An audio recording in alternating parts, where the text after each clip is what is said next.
ನಮಸ್ಕಾರ ಸ್ನೇಹಿತರೆ, ಎಲ್ಲರಿಗೂ ನಮ್ಮೂರ ಬಾನುಲಿ ಯೂಟ್ಯೂಬ್ ಚಾನೆಲ್ಗೆ ಸ್ವಾಗತ. ಇವತ್ತಿನ ಈ ವಿಡಿಯೋದಲ್ಲಿ ಒಂದು ರೋಚಕವಾದ ಮತ್ತೊಂದು ಅದ್ಭುತವಾದ ವಿಷಯವನ್ನ ನಿಮ್ಮೆಲ್ಲರಿಗಾಗಿ ಹೊತ್ತು ತಂದಿದ್ದೀವಿ. ಈ ವಿಷಯದ ಕುರಿತು ನಾವು ಡಿಟೇಲ್ ಆಗಿ ವಿಡಿಯೋದಲ್ಲಿ ನೋಡೋಣಂತ. ಅದೇ ರೀತಿ ಈ ವಿಡಿಯೋ ನೋಡಿದ್ಮೇಲೆ ನಿಮಗೆ ಏನು ಅನ್ನಿಸ್ತು ಅಥವಾ ಈ ವಿಷಯದ ಬಗ್ಗೆ ಏನಾದರೂ ಹೇಳ್ಕೊಳ್ಬೇಕಿತ್ತು ಅಂತ ಅನ್ಸಿದ್ರೆ ದಯವಿಟ್ಟು ಕಮೆಂಟ್ ಮೂಲಕ ಅದನ್ನ ನಮ್ಮೊಟ್ಟಿಗೆ ಹಂಚ್ಕೊಳ್ರಿ ಅಂತ ಹೇಳ್ತಿದ್ದೀನಿ. ಬರ್ರಿ, ಹಂಗಿದ್ರ ಇನ್ನು ತಡ ಮಾಡೋದು ಬೇಡ, ಈ ವಿಡಿಯೋವನ್ನ ನೋಡ್ಕೊಂಡು ಬರೋಣ.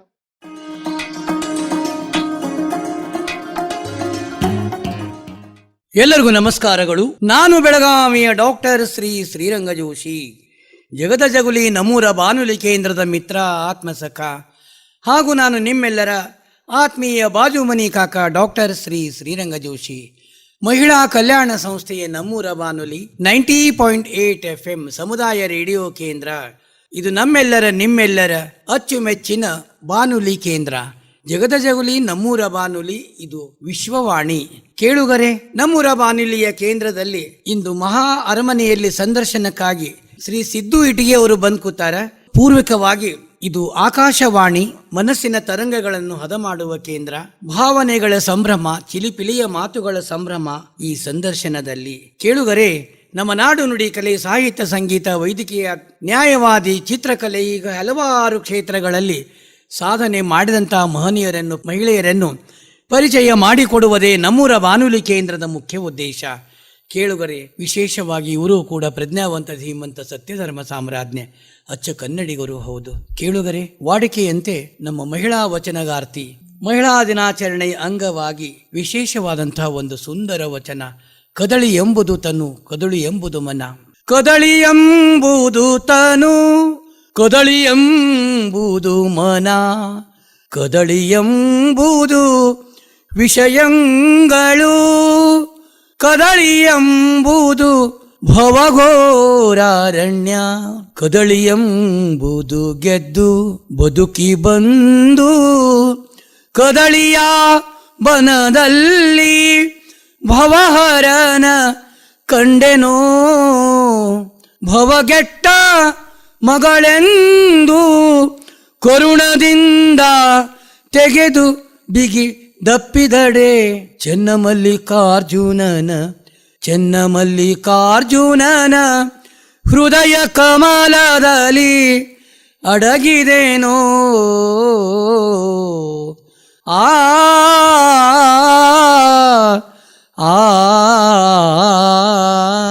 ಕೇಳುಗರೆ, ಶ್ರೀ ಸಿದ್ದು ಇಟಿಗೆ ಅವರ ಇಂದಿನ ಈ ಸಂದರ್ಶನ ಕಾರ್ಯಕ್ರಮವನ್ನು ನಮ್ಮ ವಿಜಯಪುರದ ಜ್ಞಾನಯೋಗ ಆಶ್ರಮದ ಶ್ರೇಷ್ಠ ಸಂತರು, ರಾಷ್ಟ್ರ ಸಂತರು ಶ್ರೀ ಸಿದ್ದೇಶ್ವರ ಸ್ವಾಮಿಗಳ ಚರಣಾರವಿಂದಗಳಲ್ಲಿ ಸಮರ್ಪಣೆ ಮಾಡಿ ಇಂದಿನ ಈ ಕಾರ್ಯಕ್ರಮವನ್ನು ಆರಂಭ ಮಾಡೋಣ ಅಂತ. ಕೇಳುಗರೆ, ಸಿದ್ದು ಇಟಿಗೆ ಅವರೇ, ನಮ್ಮ ಕೇಂದ್ರಕ್ಕೆ ಬಂದರೆ ನಿಮಗೆ ಆದರದ ಸ್ವಾಗತ ಹಾಗೂ ನಮನಗಳು. ತುಂಬಾ ಧನ್ಯವಾದಗಳು ಮತ್ತು ವಂದನೆಗಳು ಸರ್ ತಮಗೆ.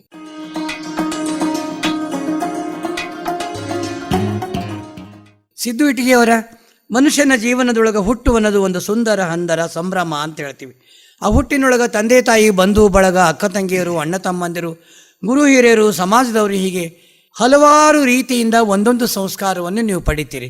ಇವತ್ತಿನ ಈ ನಿಮ್ಮ ಧೀಮಂತ, ಶ್ರೀಮಂತ, ಹಿಮಾಲಯಕ್ಕೂ ಮೆಟ್ಟಿನೀರಂತ ಒಂದು ವ್ಯಕ್ತಿತ್ವವನ್ನು ನೀವು ಬೆಳೆಸ್ಕೊಂಡಿರಿ. ಬೆಳಗಾವಿಯ ಮನೆ ಮಗನಾಗಿ ಬೆಳೆದಿರಿ. ಇದಕ್ಕೆಲ್ಲ ಕಾರಣ ಆ ಹುಟ್ಟು, ಕಾರಣ ನಿಮ್ಮ ತಂದೆ ತಾಯಿ, ಬಂಧು ಬಳಗ, ಊರು ಎಲ್ಲವನ್ನು ನಮ್ಮ ಕೇಳುಗರಿಗೆ ವಿವರವಾಗಿ ಹೇಳಿರಿ.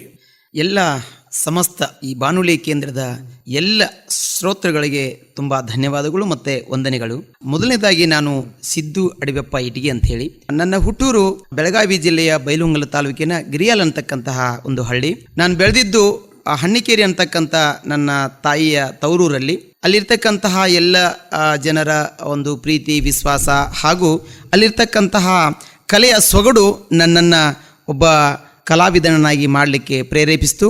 ಜೊತೆಗೆ ಈ ಸಂದರ್ಭದಲ್ಲಿ ಒಂದು ಶ್ರೇಷ್ಠ ವಾಕ್ಯವನ್ನ ನೆನಪು ಮಾಡೋದ್ರ ಜೊತೆಗೆ ತಮಗೆ ನಾನು ಆ ಒಂದು ವಿಚಾರಗಳನ್ನು ಹಂಚ್ಕೊಳ್ಳಿಕ್ಕೆ ಇಷ್ಟಪಡ್ತೀನಿ. ಬಸವಣ್ಣಪ್ಪ ಅಂತೇಳಿ ನನ್ನ ತಾಯಿಯ ತಂದೆ ಅಂದ್ರೆ ನಮ್ಮ ಅಜ್ಜ ಒಂದು ಹೇಳಿದಂಥ ಒಂದು ವಾಕ್ಯ ನೆನಪಿಗೆ ಬಂತು. ಮೊಮ್ಮಗನ, ನೀನು ಜೀವನದಾಗ ಒಂದು ಕಲಾ ಇರಬೇಕು, ಇಲ್ಲ 100 ಎಕರೆ ಹೊಲ ಇರಬೇಕು. ಜೀವನದಾಗ ಒಂದು ಕಲಾ ಇರಬೇಕು, ಇಲ್ಲ 100 ಎಕರೆ ಹೊಲ ಇರಬೇಕು, ಅಂದ್ರೆ ನಿನ್ನ ಬದುಕು ಬಂಗಾರ ಆಗ್ತೈತಿ ಮೊಮ್ಮಗನ ಅಂತ ಹೇಳಿರ್ತಕ್ಕಂಥ ಮಾತು ನನ್ನ ಮನಸ್ಸೊಳಗಡೆ ಅಚ್ಚಳಿಯದಂಗೆ ಉಳಿತು. ಅಲ್ಲಿರ್ತಕ್ಕಂಥ ನನ್ನ ಎಲ್ಲ ಅಜ್ಜ ಅಮ್ಮಂದಿರ ಊರಿನಲ್ಲಿರ್ತಕ್ಕಂಥ ಎಲ್ಲ ಹನ್ನಿಕೇರಿಯ ಗುರು ಹಿರಿಯರ ಆಶೀರ್ವಾದದಿಂದ, ಜೊತೆಗೆ ನನ್ನ ಹುಟ್ಟೂರು ಗಿರಿಯಾಲ ಅಂದ್ರೆ ಹಿರೇಬಗಡಿ ಪಕ್ಕದಲ್ಲಿ ಬರ್ತಕ್ಕಂಥ ಒಂದು ಹಳ್ಳಿ. ಆ ಒಂದು ಹಳ್ಳಿಯ ಎಲ್ಲ ಗುರು ಹಿರಿಯರ ಒಂದು ಮಾರ್ಗದರ್ಶನ ಮತ್ತು ಪ್ರೀತಿ ಕಾಳಜಿ ನನ್ನನ್ನು ನಿಮ್ಮಂಥವರ ಎದುರುಗಡೆ ಇವತ್ತು ಬಂದು ನಿಲ್ಲಿಸಿದೆ. ಜೊತೆಗೆ ಈ ಬಾನುಲಿ ಕೇಂದ್ರಕ್ಕೆ ನನ್ನನ್ನು ಕರ್ಕೊಂಡು ಬಂದಿದೆ ಅಂತಕ್ಕಂಥ ಮಾತನ್ನು ನಾನು ಬಹಳಷ್ಟು ಖುಷಿಯಿಂದ ಹೇಳ್ತಿದ್ದೀನಿ ಸರ್. ಸಿದ್ದು ಅವರ, ನಿಮ್ಮ ಪ್ರಾಥಮಿಕ ಶಿಕ್ಷಣ ಎಲ್ಲಾಯಿತು, ಎಲ್ಲಿವರೆಗೆ ಇತ್ತಲ್ಲಿ? ನನ್ನ ಪ್ರಾಥಮಿಕ ಶಿಕ್ಷಣ ಹನ್ನಿಕೇರಿಯಲ್ಲೇ ಆಯಿತು. ಕೆಲವು ಕಾರಣಾಂತರಗಳಿಂದ ನಮ್ಮ ತಂದೆ ನನ್ನ ತಾಯಿಯ ತವರೂರಲ್ಲೇ, ಜೊತೆಗೆ ಅವರ ತಾಯಿಯ ತವರೂರು ಕೂಡ ಹನ್ನಿಕೇರಿ ಆಗಿರೋದ್ರಿಂದ ನನ್ನ ಬಾಲ್ಯ ಜೊತೆಗೆ ಪ್ರಾಥಮಿಕ ಶಿಕ್ಷಣ ಹನ್ನಿಕೇರಿಯಲ್ಲೇ ಆಯಿತು. ಹನ್ನಿಕೇರಿಯಲ್ಲಿ ಇವತ್ತು ದಿವಂಗತ ಮಣ್ಣುನ್ನಿ ಗುರುಗಳು, ಜೊತೆಗೆ ಜೋಳದ ಗುರುಗಳು, ಪೂಜಾರಿ ಗುರುಗಳು ಹಾಗೂ ಇನ್ನಿತರ ಗುರುಗಳು ನನಗೆ ಒಳ್ಳೆಯ ಮಾರ್ಗದರ್ಶನ, ಕಗ್ಗತ್ತಲೆಯ ಕಲ್ಲನ್ನು ಕೆತ್ತಿ ಮೂರ್ತಿಯನ್ನು ಮಾಡಲಿಕ್ಕೆ ಅವರು ಒಳ್ಳೆಯ ಶಿಲ್ಪಿ ಮತ್ತು ಶ್ರೇಷ್ಠ ಗುರು ಅಂತ ಹೇಳ್ತಕ್ಕಂಥ ಮಾತನ್ನು ತಮ್ಮ ಜೊತೆಗೆ ಹಂಚಿಕೊಳ್ಳಿಕ್ಕೆ ಇಷ್ಟಪಡ್ತೀನಿ. ಬಾಲ್ಯ ಸ್ನೇಹಿತರ ನೆನಪು ಮಾಡ್ಕೋತೀರಿ? ತುಂಬ ನನಗೆ ಆತ್ಮೀಯ ಬಾಲ್ಯ ಸ್ನೇಹಿತರಿದ್ದರು. ಅಲ್ಲಿ ಆ ಒಂದು ಸ್ನೇಹಿತರಲ್ಲಿ ಅಶೋಕ್ ಗಡ್ಡಿಗೌಡರ್ ಅಂಥೇಳಿ ನನ್ನ ಬಾಲ್ಯದ ಸ್ನೇಹಿತ. ಇವತ್ತು ಕಾರವಾರ ಜಿಲ್ಲಾ ಅಲ್ಪಸಂಖ್ಯಾತರ ಇಲಾಖೆಯ ಜಿಲ್ಲಾಧಿಕಾರಿಯಾಗಿದ್ದಾನೆ. ಆಮೇಲೆ ಅದರ ಜೊತೆಗೆ ರಮೇಶ್ ಮುಣನ್ನಿ ಅಂಥೇಳಿ ಇವತ್ತು ಒಬ್ಬ ಒಳ್ಳೆಯ ಫಾರೆಸ್ಟ್ ಅಧಿಕಾರಿಯಾಗಿದ್ದಾರೆ. ಜೊತೆಗೆ ಚೆಮ್ಮಣ್ಣ, ಆಮೇಲೆ ಬಸ್ಸು ಕೋಣಣ್ಣವರ್, ಆಮೇಲೆ ಇನ್ನೂ ತುಂಬ ಜನ ನನ್ನ ಹಳೆಯ ಸ್ನೇಹಿತರು ನೆನಪಿಗೆ ಬರ್ತಾರೆ ಸರ್. ಆಟಗಳನ್ನು ಆಡ್ತಿದ್ರಿ? ಸರ್, ನಾನು ಆಡ್ತಿದ್ದೆ ಸರ್. ನಿಜಕ್ಕೂ ಆಟಗಳನ್ನು ಆಡಬೇಕಾದಾಗ ಪಾವು, ಜಿಟ್ಟಿ, ಮುಟ್ಟಿ, ಗೌಡ, ಪೀಕ್, ಡೊಳ್, ಜಿಲ್ ಅಂತಕ್ಕಂಥ ಒಂದು ಆಟ ನನಗೆ ಇವತ್ತಿಗೂ ಸಹಿತ ನೆನಪಿಗಿದೆ. ಹುಂಚಿ ಪಿಕ್ಕ ಆಟಗಳನ್ನ ಆಡ್ತಿದ್ವಿ. ಆಮೇಲೆ ಇನ್ನೊಂದು ಈ ಒಂದು ಬಾನುಲಿ ಕೇಂದ್ರದಲ್ಲಿ ನೆನಪು ಮಾಡ್ಕೊಳ್ಬೇಕಂತ ಒಂದು ವಿಶೇಷತೆ ಸರ್, ಮಲ್ಲಿಕಾರ್ಜುನ್ ರಾಚನ್ ಅವರು ಅಂತ ಹೇಳಿ ನನ್ನ ಸ್ನೇಹಿತ ಜೊತೆ ನನ್ನ ಸೀನಿಯರ್ ಅವರು. ಬಟ್ ಯಾವಾಗಲೂ ನನ್ನ ಜೊತೆಗೆ ನಮ್ಮ ಅವರು ಒಡನಾಟದೊಳಗಿದ್ರು. ಅವ್ರು ಹೆಂಗಂದ್ರೆ ತನ್ಕಿಂತ ಸಣ್ಣವರನ್ನ ತನ್ನ ಲೆವೆಲ್ಗೆ ತಗೊಂಡು ಬಂದು ಆಟ ಆಡ್ತಕ್ಕಂಥ ಅಂತ ಒಂದು ಒಳ್ಳೆಯ ದೊಡ್ಡ ಗುಣ. ಹಾಗಾಗಿ ಅವ್ರು 7ನೇ ಇದ್ದಾಗ ನಾವು 3ನೇ ಇದ್ವಿ. ಅವ್ರು ಇವತ್ತು ರಾಜ್ಯಪಾಲರ ಭವನದಲ್ಲಿ ವಿಶೇಷ ರಾಜ್ಯಪಾಲರ ಆಪ್ತ ಸಹಾಯಕರಾಗಿ ಬೆಂಗಳೂರಲ್ಲಿ ರಾಜ್ಯಪಾಲ ಭವನದಲ್ಲಿ ಕೆಲಸ ಮಾಡ್ತಿದ್ದಾರೆ. ಅವ್ರ ಜೊತೆಗೆ ಕ್ರಿಕೆಟ್ ಆಟ ಆಡ್ತಿರ್ಬೇಕಾದಾಗ ಕೆಲವೊಂದಿಷ್ಟು ಬಹಳಷ್ಟು ಮನೋರಂಜನೆ ನೆನಪುಗಳನ್ನು ಇವತ್ತು ನಾನು ನೆನಪು ಮಾಡ್ಕೊಳ್ಳಿಕ್ಕೆ ಖುಷಿ ಅನ್ಸುತ್ತೆ ಸರ್. ನನಗೆ ನಿಮ್ಮ ಪ್ರಾರ್ಥನೆ ಇತ್ತು ಸರ್, ನಿಜವಾಗ್ಲೂ ನನಗೆ ಒಂದು ಪ್ರಾರ್ಥನೆ ಇತ್ತು, ನನ್ನ ಮನದಾಳದಲ್ಲಿ ಅವಾಗಿಂದಲೂ ಇತ್ತು. ಏನಾದರೂ ನಾನು ಈ ಹುಟ್ಟೂರು ಜೊತೆಗೆ ನನ್ನನ್ನು ಬೆಳೆಸಿರ್ತಕ್ಕಂತಹ ಊರು, ನನ್ನ ಜಿಲ್ಲೆ, ನನ್ನ ತಾಯ್ನಾಡು, ನನ್ನ ದೇಶಕ್ಕೆ ಏನಾದರೂ ನಾನು ಮಾಡಬೇಕು ಅಂತಕ್ಕಂಥ ಒಂದು ವಿಚಾರಧಾರೆ ಇತ್ತು. ಆ ನಿಟ್ಟಿನಲ್ಲಿ ನಾನು ಹಾಗೆ ಬರ್ತಾ ನಿಮ್ಮಂಥವರೆಲ್ಲರ ಆಶೀರ್ವಾದ, ಗುರು ಹಿರಿಯರ ಮಾರ್ಗದರ್ಶನ ತಗೊಂಡು ಇವತ್ತೊಂದು ವಿಚಾರದಲ್ಲಿ ನಾನು ತಮ್ಮ ಎದುರುಗಡೆ ಬಂದು, ತಮ್ಮಂಥ ಹಿರಿಯರ ಎದುರುಗಡೆ ಬಂದು ನಿಂತ್ಕೊಳ್ಳೋ ಶಕ್ತಿಯನ್ನು ಪಡ್ಕೊಂಡಿದ್ದೀನಿ ಸರ್. ಇವಾಗ ಪ್ರೌಢ ಶಿಕ್ಷಣ ಎಲ್ಲಾಯಿತು? ಪ್ರೌಢ ಶಿಕ್ಷಣ ನಂದು ಹನ್ನಿಕೇರಿಯಲ್ಲಿ 8ನೇ ತರಗತಿ ಅಷ್ಟೇ ಆಯಿತು. ತದನಂತರ ಪ್ರೌಢ ಶಿಕ್ಷಣ 9 ಮತ್ತು 10ನೇ ತರಗತಿ ನನ್ನ ಪ್ರೌಢ ಶಿಕ್ಷಣ ಹಿರೇಬಾಗೇವಾಡಿ ಸರ್ಕಾರಿ ಸಂಯುಕ್ತ ಪದವಿ ಪೂರ್ವ ಮಹಾವಿದ್ಯಾಲಯ ಹಿರೇಬಾಗೇವಾಡಿಯಲ್ಲಿ ಆಯಿತು. ಅಲ್ಲಿಯೂ ಕೂಡ ನನಗೆ ಪೂಜಾರಿ ಗುರುಗಳು, ದಂಡಿಯನ್ ಗುರುಗಳು, ಜೊತೆಗೆ ಇನ್ನೂ ಬಹಳಷ್ಟು ಜನ ಗುರುಗಳ ಮಾರ್ಗದರ್ಶನ ನನಗೆ ಸಿಕ್ತು. ಅಲ್ಲಿ ಬಡಿಗೇರ್ ಗುರುಗಳು ಅಂತಕ್ಕಂತಹ ಒಬ್ಬರು ಗುರುಗಳು ಚಿತ್ರವನ್ನು ಬರೆಯುವಂಥ ಆಸಕ್ತಿಯನ್ನು ಹೆಚ್ಚು ಮಾಡಿದರು, ಜೊತೆಗೆ ನನ್ನಲ್ಲಿ ಉತ್ಸಾಹವನ್ನು ಮೂಡಿಸಿದ್ರು ಅಂತ ಮಾತನ್ನು ತಮ್ಮ ಎದುರುಗಡೆ ನಾನು ಬಹಳಷ್ಟು ಉತ್ಸುಕತೆ ಹೇಳ್ತೀನಿ ಸರ್. ಕಾಲೇಜ್ ರಂಗಕ್ಕೆ ಬರೋಣ, ಎಲ್ಲಿವರೆಗೆ ಮಾಡಿದ್ರಿ ಸರ್? ನನ್ನ ಕಾಲೇಜ್ ಹಂತ PUC ನಂದು GA ಕಾಲೇಜಲ್ಲಿ ಆಯಿತು. GA ಕಾಲೇಜಲ್ಲಿ ನನ್ನನ್ನು ಆ್ಯಕ್ಚುಲಿ GA ಕಾಲೇಜಿ ಬೆಳಗಾವಿಗೆ GA ಕಾಲೇಜ್ ನನ್ನ ಪರಿಚಯ ಮಾಡಿಸ್ಕೊಟ್ಟಂಥವ್ರು ಮೇಳದಗೌಡ ವಿಜಯಗೌಡ್ರು ಅಂಥೇಳಿ ಅವ್ರು ನನ್ನನ್ನು ಏನು ಮಾಡಿದರು, ನನ್ನನ್ನು ಮತ್ತು ಇನ್ನೊಬ್ಬ ನನ್ನ ಸ್ನೇಹಿತನನ್ನು GA ಕಾಲೇಜ್ಗೆ ಹಚ್ಚಿದ್ರು. GA ಕಾಲೇಜ್ಗೆ ಹಚ್ಚಿದಾಗ ಅಲ್ಲಿಯೂ ಕೂಡ ನಾನು ಒಳ್ಳೆಯ ಡಿಸ್ಟಿಂಕ್ಷನ್ ತೊಗೊಂಡು ಪಾಸಾದೆ. ಅಲ್ಲಿಯೂ ಕೂಡ ಚಿತ್ರಕಲೆಯನ್ನು ಜೊತೆಗೆ ಸಂಗೀತ, ಸಾಹಿತ್ಯ. ಇದು ಎಲ್ಲಿ, ಯಾವ ಕಾಲೇಜ್ನಲ್ಲಿ ಮಾಡಿದ್ರಿ ಸರ್? ಇದು PUCಯಲ್ಲಿ ನನಗೆ ಹವ್ಯಾಸ ಇತ್ತು. ತದನಂತರ ಹಾಗೆ ನಾನು ಕಾಲೇಜು ಡಿಗ್ರಿ ಮಾಡಿಕೊಂಡೆ. ಡಿಗ್ರಿ ಮಾಡ್ಕೊಂಡ ನಂತರ ಅರ್ಧಕ್ಕೆ ಡಿಗ್ರಿ ಆವಾಗ ನಾನು ನಿಲ್ಲಿಸಿದೆ. ಯಾಕಂದರೆ ನನಗೆ D.Ed ಮಾಡಿಕೊಂಡೆ. D.Ed ಮಾಡಿಕೊಂಡಾಗ ನನ್ನ ಕಲೆಗೆ ಒಂದು ಒಳ್ಳೆಯ ಶಕ್ತಿ ತುಂಬುವಂಥ ಕೆಲಸ ಅಲ್ಲಿ ಆಯಿತು. ಪ್ರದೀಪ್ ಕಾಜ್ಗಾರ್ ಅಂತಕ್ಕಂತಹ ನನ್ನ ಕಾಲೇಜಿನ ಗುರುಗಳು, ಪ್ರಿನ್ಸಿಪಾಲರು ನನ್ನಲ್ಲಿರ್ತಕ್ಕಂತಹ ಒಂದು ಕಲೆಯನ್ನು ಅವರು ಗುರುತಿಸಿ ನನಗೆ ಹೆಚ್ಚಿನ ಪ್ರೋತ್ಸಾಹವನ್ನು ನೀಡಿದರು. ಜೊತೆಗೆ ಅಲ್ಲಿ ನನ್ನ ಕಲೆ ಹೆಚ್ಚಾಗಿ ಅರಳಿತು. ಜೊತೆಗೆ ನನಗೆ ಒಳ್ಳೆಯ ಸಮಯ ನನಗೆ ಸಿಕ್ತು ಅಂತಕ್ಕಂಥ ಮಾತನ್ನು ತಮ್ಮ ಎದುರುಗಡೆ ಹೇಳಲಿಕ್ಕೆ ಇಷ್ಟಪಡ್ತೀನಿ ಸರ್. ಇವಾಗ ನಾವು ಚಿತ್ರಕಲೆ ಅಂತ ಹೇಳ್ತಿರಲ್ಲ, ಹಾಂ ಇದ್ರದ್ದೊಂದು ನೀವು ಕೋರ್ಸ್ ಮಾಡಿದ್ರಿ, ನೀವು ಇದನ್ನೇ. ಸರಿ, ತಮ್ಮ ಎದುರುಗಡೆ ನಾನು ಮತ್ತೊಂದು ಮಾತನ್ನು ಹೇಳ್ತೀನಿ ಸರ್. ನಾನು ಇವತ್ತಿನವರೆಗೂ ಯಾವುದೋ ಕೋರ್ಸ್ ಮಾಡಿಲ್ಲ. ತಮ್ಮಂಥವರ ಸಹವಾಸದಿಂದ ನೀವು ಹಾಡಾಡ್ತಾ ನಿಮ್ಮ ಕಡೆಯಿಂದ ಕೆಲವೊಂದಿಷ್ಟು ಹಾಡಿನ ಪದ್ಯಗಳನ್ನು ಕಲಿತೆ, ಹಾಗೆ ಚಿತ್ರಗಳನ್ನ ಬರಿತಕ್ಕಂಥವರ ಜೊತೆಗೆ ಸೇರಿಕೊಂಡು ಅವರಿಗೆ ಬ್ರಷ್ ಅನ್ನ ತೊಳಿಲಿಕ್ಕೆ ಸಹಾಯಕನಾಗಿ ಸೇರಿಕೊಂಡು ನೋಡ್ರಿ, ಅವ್ರ ಎದುರುಗಡೆನೆ ಚಿತ್ರ ಬರೆದು ಇನ್ನೊಂದು ಮಹತ್ತರವಾದಂತಹ ಒಂದು ಖುಷಿ ಸುದ್ದಿಯನ್ನು ತಮ್ಗೆ ಹೇಳಬೇಕು ಅಂದರೆ, ಅವರನ್ನ ಸೇರಿಕೊಂಡು ಸುಮಾರು ಒಂದು 50 ಜನರ ನಾನು ಅವರ ಸಹಾಯಕನಾಗಿದ್ದವನು ಮೊನ್ನೆ ಅವರೆಲ್ಲರ ಚಿತ್ರಗಳನ್ನು ನಾನು ನನ್ನ ಮಾರ್ಗದರ್ಶನದಲ್ಲಿ ನನ್ನ ಡೈರೆಕ್ಷನ್ದಲ್ಲಿ 50 ಪೇಂಟಿಂಗ್ಸ್ಗಳನ್ನು ಬೆಳಗಾವಿ ಕ್ಲಬ್ದಲ್ಲಿ DC ಅವರು ಮತ್ತು ನಮ್ಮ DIG ಆಗಿರ್ತಕ್ಕಂಥ ಕೊಟ್ಟಿರೋದು ನಾನು ನೋಡಿನಿದ್ದರೆ. ಹೌದು ಸರ್, ಹೌದು. ಸುಮಾರು 50 ಜನ ಎಲ್ಲ ಒಂದು DC ಮೊಹಮ್ಮದ್ ರೋಷನ್ ಅವ್ರ ಕಾರ್ಯಕ್ರಮದೊಳಗೆ ಕೂತಾಗ ನೀವು ತಂದು ಕೊಟ್ರಿ ಅವ್ರಿಗೆ. ಹೌದು ಸರ್, ಹೌದು. ಈಗ ಬೆಳಗಾಂ ಕ್ಲಬ್ಬಲ್ಲಿ ನೀವು ನೋಡ್ತಾ ಹೋದರೆ ಅಲ್ಲಿರ್ತಕ್ಕಂಥ ಎಲ್ಲ ಪೇಂಟಿಂಗ್ಸ್ಗಳನ್ನು ನನ್ನ ಡೈರೆಕ್ಷನ್ನಲ್ಲಿ ನನ್ನ ಮಾರ್ಗದರ್ಶನದಲ್ಲಿ ಸುಮಾರು 50 ಜನ ಹಿರಿಯ ಕಲಾವಿದರನ್ನು ಸೇರಿಸಿಕೊಂಡು ನಾನು ಅಲ್ಲಿ ಪೇಂಟಿಂಗ್ಸನ್ನು ಮಾಡಿಸಿದ್ದೇನೆ ಸರ್. ಅಲ್ಲ, ಇದೆಲ್ಲ ಯಾವುದೇ ತರಬೇತಿ ಇಲ್ಲದೆ ಕಲಿಬಹುದಂತೀರಿ ಸರ್? 100% ಕಲಿಬಹುದು ಸರ್. ಯಾಕಂತಂದ್ರೆ ಸಾಕಷ್ಟು ಉದಾಹರಣೆಗಳು. ತರಬೇತಿ ಅನ್ನೋದು ಹಂತ ಹಂತವಾಗಿ ಕಲಿಸ್ಕೋತ ಹೋಗ್ತಾರಲ್ಲ.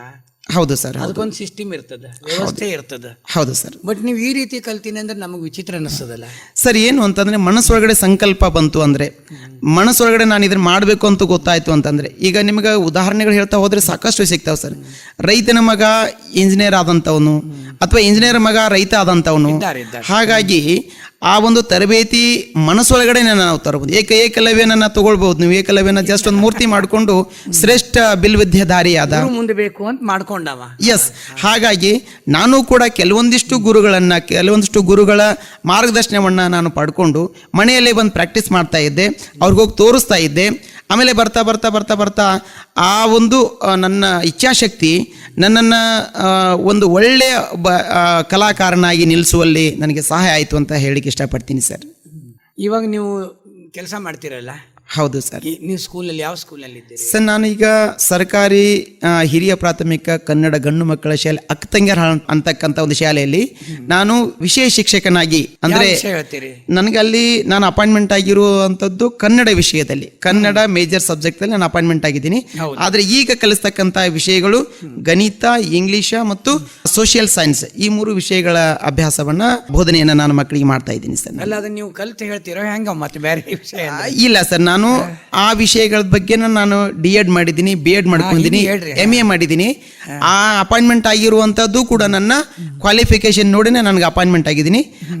ಬಟ್ ಈ ಕಲೆ ಅಂತಕ್ಕಂಥದ್ದು ನನಗೆ ನನ್ನ ಈ ಶಿಕ್ಷಣಕ್ಕೆ, ನನ್ನ ಬೋಧನೆಗೆ ಸಪೋರ್ಟಿವ್ ಆಗಿ ನಿಂತ್ಕೊಂಡಿದೆ.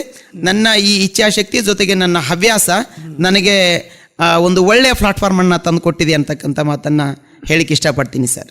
ಕೇಳುಗರೆ, ಇಂದಿನ ಮಹಾನ್ ಅತಿಥಿ ಶ್ರೀ ಸಿದ್ದು ಇಟಗಿ ಪ್ರಸ್ತುತ ಹುದ್ದೆ ಸರ್ಕಾರಿ ಪ್ರಾಥಮಿಕ ಶಾಲೆ ಶಿಕ್ಷಕನಾಗಿ, ರಾಜ್ಯ ಹಾಗೂ ರಾಷ್ಟ್ರ ಮಟ್ಟದ ಸಂಪನ್ಮೂಲ ವ್ಯಕ್ತಿಯಾಗಿ DSERT ಮತ್ತು NCERTನಲ್ಲಿ ಸೇವೆ ಸಲ್ಲಿಸುವಿಕೆ, ಪೊಲೀಸ್ ಇಲಾಖೆಯಲ್ಲಿಯೂ ಸುಳಿವು ಚಿತ್ರಗಾರನಾಗಿ ಸೇವೆ ಸಲ್ಲಿಸುತ್ತಿದ್ದಾರೆ. ವಿದ್ಯಾರ್ಹತೆ MA B.Ed. ಹವ್ಯಾಸಗಳು ಚಿತ್ರ ರಚನೆ, ಕೃತಿ ರಚನೆ, ದಿನಪತ್ರಿಕೆ, ಮಾಸಪತ್ರಿಕೆಗಳಲ್ಲಿ ಓದುಗ ವರದಿಗಾರನಾಗಿ ಸೇವೆ, ಕುಂಚಗಾಯನ, ನಾಟಕ, ಅಭಿನಯ, ಸಿನಿಮಾ, ಕಲಾ ನಿರ್ದೇಶನ, ಸಮಾಜ ಸೇವೆ, ರಕ್ತದಾನ, KPSC ಮತ್ತು UPSC ಓದುವ ಗ್ರಾಮೀಣ ಭಾಗದ ಕಡು ಬಡವ ಪ್ರತಿಭಾವಂತ ವಿದ್ಯಾರ್ಥಿಗಳಿಗೆ ಉಚಿತ ವ್ಯಕ್ತಿತ್ವ ವಿಕಸನ ಕಾರ್ಯಾಗಾರ ಆಯೋಜನೆ, ಪುರಾತನ ಕಲೆಗಳ ಪುನರ್ಜೀವನಗೊಳಿಸುವುದು, ರಂಗೋಲಿ, ಜಲರಂಗೋಲಿ, ಜಲಯೋಗ ಸಾಧನೆ, ಅಂಕಿಸಂಖ್ಯೆ ಅಕ್ಷರದಲ್ಲಿ ಚಿತ್ರರಚನೆ, ಚಿತ್ರ ಸಂಭಾಷಣೆ, ಹೀಗೆ ಹಲವಾರು ಕ್ಷೇತ್ರಗಳಲ್ಲಿ ಸಾಧನೆ ಮಾಡಿದ್ದಾರೆ.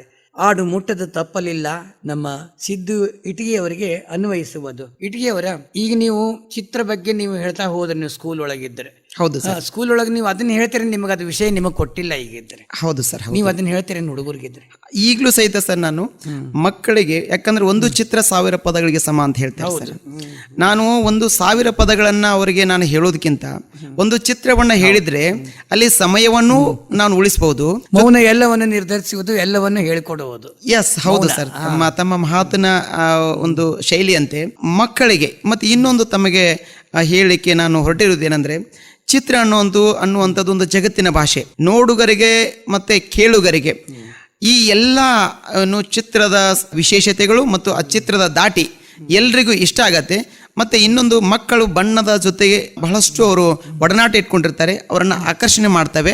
ಹಾಗಾಗಿ ಆ ಚಿತ್ರಕಲೆ ಹೇಳ್ತಾನೆ. ಈಗ ಎಷ್ಟೋ ಜನ ನನ್ನ ವಿದ್ಯಾರ್ಥಿಗಳು ಫೋಟೋ ಸ್ಟುಡಿಯೋ ಇಟ್ಕೊಂಡಿದ್ದಾರೆ, ನನ್ನ ಡ್ರಾಯಿಂಗ್ ಕಲಿತು.